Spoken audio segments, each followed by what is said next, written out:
As a public employee, one of the most important decisions you have to make in your career is within the first 90 days, and that is choosing between Plan 2 and Plan 3. These unique set of benefits aren't found anywhere else. They're unique to Washington. So these are things you really want to consider deeply before just choosing one. So today we're going to go through the difference between Plan 2 and Plan 3 so you can make an educated decision on which plan is going to work best for you. Starting off with Plan 2, it's pretty straightforward. It's just a defined benefit plan. So simply, in order to calculate this, all you have to do is take 2% for every single year you work in Washington State and multiply it by the average of your top 5 years of income. So if I work 25 years for the state, on Plan 2, I'll take 2 times 25. That gives me 50%. And if my top 5 years on average are around $100,000, I would get 50% of $100,000 or $50,000 per year guaranteed. This is what's known as option 1. If you have a spouse, you have the option to take a survivorship, which is simply just taking a reduced benefit amount. In the event that I were to pass away, a portion of my pension would continue on for the rest of their life. And a survivorship option is simply just taking a reduced amount on my pension when I collect. And in the event I were to predecease my spouse, the pension would continue paying on for the rest of their life.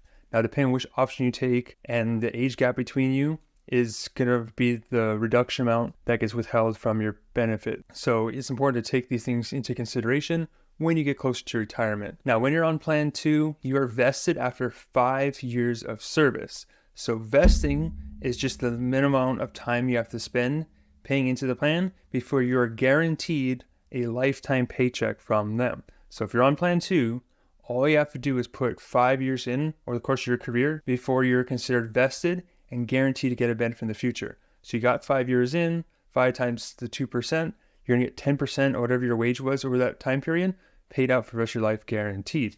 So it's very important to vest if you can do it. Now, as far as the contributions amount in Plan 2, the amount that you contribute is based off of what the state says. So you don't have a control over what goes into that plan. The state dictates what the amount is, and they update it every 2 years. So currently, as of the beginning of 2024, if you're in the teacher retirement system, you're paying a little over 8%. Public employees are paying about 6.3%, and school employees pay about 7.75%. And that's just how much that goes into the plan. Now, in Plan 2, the money does go into an account, essentially, and it does have some interest to it.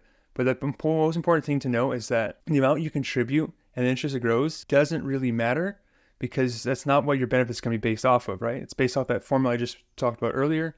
It's your top 5 years averaged out, and then how many years you've worked. That's going to determine how much income you get from that plan. At any time on Plan 2, if you wanted to cash out your plan, say just I'm going to take back my contributions and my earnings, you could do that, and you could get a lump sum payment from it, but you forfeit your lifetime benefit agreement. And almost never does that going to ever make sense with the way that the Plan 2 is set up. So because Plan 2 has such a high payout rate, cashing out that pension in most cases is never going to work out in your benefit.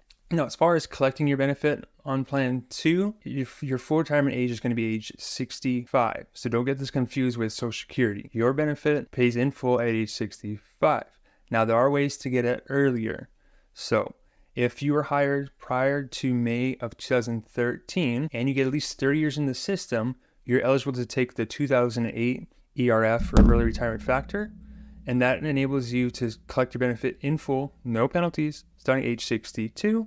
And then if you want to collect even earlier than that, the penalty is much smaller. So currently it's only a 2% penalty to go 1 year early, so if collecting at 61, and then you just add on 3% for a year earlier before that. So if I want to go at 60, it's 5%, 59, 8%, so on and so forth. The earliest you're going to be able to retire is going to be at age 55. And the max penalty is going to be 20%, which is actually less than the penalty that Social Security hits you with when you collect your benefit at 62. Now, there is another early retirement factor. They call it the 5% ERF rule that takes a 5% penalty for every year that you go early before 65. So it's a steeper penalty than the 2008 ERF. Now, the difference between the two, why you want to take one or the other, the 2008 ERF that has the more favorable early retirement benefits limits how many hours you could come back and work for the state. So if you're retiring and you plan to come back and work more than like 1,000 hours in the next year, the 5% ERF is going to be more favorable to you. If you're going to do that under the 2008 ERF and you cross that 1,000-hour threshold, they suspend your benefits. So these are important things to consider, but for like 99% of people out there, 2008 ERF is going to be the way to go, as if you do return to work, going over 1,000 hours is really hard to do unless you're coming back in a part-time or full-time capacity, which if you're going to do that, there's no point in retiring to begin with. Now, anyone hired after May of 2013, even if you get your 30 years of service, you still have to go to 65. You don't have the early benefit of getting at 62 anymore. They got rid of that rule. The only benefit you have is if you do have 30 years of service, is they do reduce the penalty for collecting before age 65 down to just 5% per year. So in those same circumstances, if you had 30 years and you wanted to retire at 62 and collected at that point, they would actually assess a 15% penalty because you're going 3 years earlier than 65.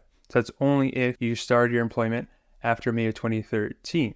And if you're like, hey, I don't want to work till age 65 and I did start after then, that's why it's really important to start saving now for retirement so you can build up a lump sum of money that you can draw off of while you wait out those extra years. So you can do this through the DCP, 403Bs, Roth IRAs. There's no shortage of ways you can save and prepare for that event. Now, one special rule when it comes to Plan 2 is that it doesn't include indexing benefits. So an indexing benefit is if you were to separate service, so say, hey, I'm not going to work anymore, but I'm not going to collect my benefit either, you could separate service and the benefit would automatically increase by a little bit each year. So that exists on Plan 3, not in Plan 2. And if you're wondering why that is a benefit at all, it's because the lack of indexing actually makes the math work out better in your favor if you wanted to retire earlier and collect your benefits. So because we don't have this extra opportunity cost for delaying our retirement, and our benefit if we collected now at say, age 58 versus waiting to age 62 if you had your 30 years of service. So someone at age 30 that wanted to collect a benefit at age 58 versus waiting to age 62, all we have to figure out is that early retirement penalty. We don't have to also count for the indexing opportunity costs if we were to collect benefits later. So it just makes the math more favorable. So it's easier to justify retiring earlier in Plan 2. Now, one brand new stipulation that just started in 2024 for people in Plan 2 is the ability to defer PEB coverage when you're going into retirement. When you transition into retirement, most people opt into the PEB, the Public Employees Benefits Board program, to cover their health care. Up until 2024, if you're on Plan 2, you have to be collecting your benefit in order to be eligible to enroll in the plan. If you separated service but didn't want to collect your benefit, you weren't eligible for PEB, so you have to go have private coverage or coverage through the state. So with this new rule change, you can now separate service, which means not collecting your benefit on Plan 2, and you can still be enrolled in PEB and receiving medical benefits through them. Now, in order to do this, you need to have at least 20 years of service. That's the minimum for this new law to apply to you, but it's a brand new law just started January 1st of 2024. It's something that's existed in Plan 3 for some time now, but it's brand new to Plan 2. Now, one of the biggest benefits of being on Plan 2 is just that it's simple. There's no investments to manage. You don't have to worry about it. You just work, they take the money out, it goes into the pension fund, and then fast forward to retirement, you're going to get a guaranteed income stream for the rest of your life, regardless of what the markets did or what interest rates you earn or anything like that. So it's just a lot less stressful, and you're going to get twice the amount of income that people on Plan 3 have on a guaranteed basis. So that's one of the nicest things with Plan 2. Now, one of the biggest cons of Plan 2 is that if you do nothing else but contribute to Plan 2, you're going to be living paycheck to paycheck retirement if you don't take the opportunity to start saving in addition to it. So it's very important for people on Plan 2 to be diligent in putting away extra money so it can be there for them. If and when something comes up in retirement, they have cash to draw off of, they can get extra income from it. There's a lot of use cases for it. And I see a lot of people in Plan 2 that go into retirement and they have very little to nothing saved outside of what they put into Plan 2. All right, now moving on to Plan 3. So Plan 3 is actually a two-part system. Part 1 is just like Plan 2. So using the same example as earlier, if I worked 25 years in the system, I got 1% for each of those years, so I got 25%. If my average of my top 5 consecutive years was 100,000, I get 25% of that, or $25,000. So I get half as much as what Plan 2 pays on a guaranteed basis contract. The amount of years you need to work for you to be guaranteed that income stream is going to be 10 years on Plan 3, with the exception that if you have 12 months or 1 year worked after the age of 54, then it's only 5 years service. So if you worked, say from like 25 to 35, that's 10 years, you're vested. If you work from, 20 to 24 and then you left, but you came back at, age 60, worked 1 more year, because that extra year was earned after you turned 44, it's only a 5-year vesting requirement. You hit your 5 years, now you're vested in the plan. The Plan 3 benefit formula also is eligible for survivorship options. So that's the reduction you take in order to continue your pension on for your spouse. That's something you have to elect now. It's just going to be on your application when you go to apply to collect your benefits. So it's something you need to look up, prior before doing that. As far as contributions models go, you actually don't contribute anything into the defined benefit side of Plan 3. This is taken care of from your employer or the state. They're actually funding this pension system for you. You do contribute into the plan, but you're going in to contribute into the second part of Plan 3. So remember, I said there's two parts. One side pays you a guaranteed paycheck for the rest of your life. The other side is more of an investment account that you are 100% in control of. So this is all your money. So when you contribute, all your money goes into this pot of money here. When you log into DRS and you want to see how your account's doing, you're only going to see the investment account. You're not going to see the benefit or the pension account at all. So a lot of people on Plan 3 really forget that it's even there because they're just so focused on how much money I have. So if you're on Plan 3, remember that it is two parts and you get both of them. Now, when you contribute into Plan 3, you have to elect a percentage, anywhere from 5 to 15%. Whatever you elect, you are locked into for life with that employer. So if I'm working for Seattle School District, and I say, hey, I'm going to do 15%, then great, you're going to do 15% as long as you're there. If I have a kid, if something changes at home, I can't reduce that amount. I'm locked into 15% every single paycheck. If I leave them and go to, say, work at Bellevue School District, that's an employer change. Now I have a window of opportunity to make that change. If I wanted to go down to 5%, I could do that at that time. So remember, whatever you pick, you're going to be locked into it. Now, being on Plan 2, you're still eligible to contribute outside of this Plan 3 savings account. So if you wanted to fund Roth IRAs, if you want to fund money into deferred comp or 403b, you can still do all of those things. This is just an additional one that you're forced to save into at least 5%. So oftentimes, when someone's new or just getting started off, I'll tell them to start off at that 5% level because you still have the ability to put $23,000 if you're under age 50 into deferred comp. And if you're a school district employee, you also have the ability to fund a 403b at $23,000. So it's $46,000. Most new hires aren't going to get anywhere near that amount for some time now. So there's no shortage of saving opportunities inside both of those plans. And it gives you the flexibility so that if something comes up, you can always adjust those premiums. You're not locked in or forced into saving into an account. As far as the investments options goes, they're really limited inside of Plan 3. So most people that were employed prior to 2011 got defaulted into the WSIB fund, Washington State Investment Board. Now this fund, it's kind of tricky because it's privately managed. There's no real good way to track it. You have to wait for the DRS to report their earnings every quarter, which usually they're late when they do that. So it's really hard to know what's going on. The thing to take away from it is that it's an aggressive fund. There's a lot of money that are in private investments that you can't really track. There's a lot in real estate. So it can perform well sometimes, but it is aggressive. Going back to 2020, when we had that, that quick market plunge, it only lasted, a few weeks, and then we actually ended the year positive. The WSIB fund did not return positive. It was negative the entire year. So keep that in mind that even though something's an aggressive fund and it does perform well sometimes, you still have that risk exposure and you could see results like that come out of it. Now, this WSIB fund is actually a holding fund for the WSIB TAP annuity. So what that means is when you have money in this fund, you are then eligible to roll it into a TAP annuity should you choose in retirement. At any point you want to get out of the WSIB fund, you can move it into something called self-directed, which means, hey, I'm going to choose my own investment options.